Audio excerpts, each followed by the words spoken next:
Before I continue, 72.3% of you who are watching this video are not subscribed to the channel.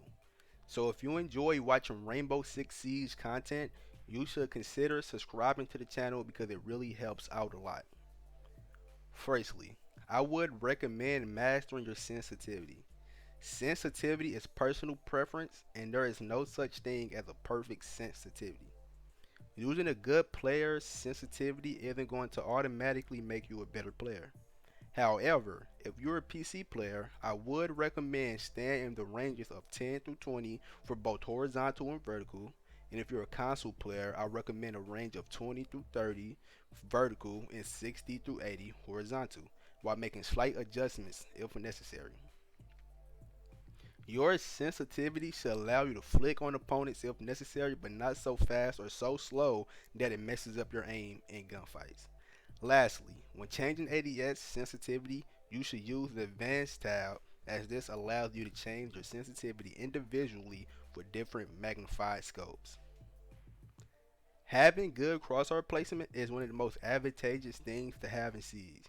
This is mainly due to the one-shot headshot mechanic that is in the game.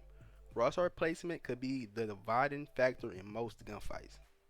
Crosshair placement is also important while not being in a gunfight. By holding the angle, you always want to make sure you're aiming head level so when the enemy player appears, you can maximize your chances of winning that fight. A good way to practice crosshair placement is entering a training ground and place a bullet head level and memorizing that placement while in game. Another way to practice is playing training grounds and ADS the entire time to familiarize yourself with both standing head level and crouching head level. Tip number 3 is tracking. In higher ranks of Siege, the game is extremely fast paced, so you will need to be able to track fast moving opponents while firing your weapon without missing a large portion of your shots.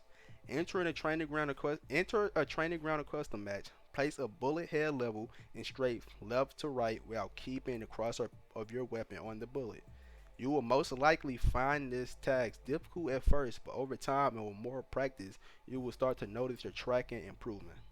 I recommend using this method of training 10 to 30 minutes a day. Using the correct weapon attachments will greatly increase the weapon's usability.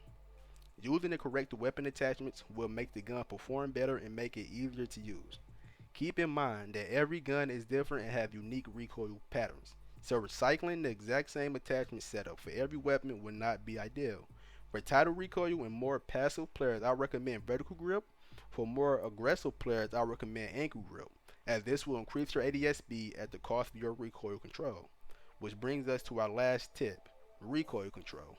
Every weapon in Rainbow Six Siege has its own unique recoil pattern. Learning and practicing these patterns will greatly increase your aim and boost your chances of winning gunfights. I found that the easiest way of practicing recoil control was entering the training grounds, take off all your weapon attachments and spray at the wall without dragging your mouse or analog. To control this recoil, you want to follow the path of the last bullet to the first bullet.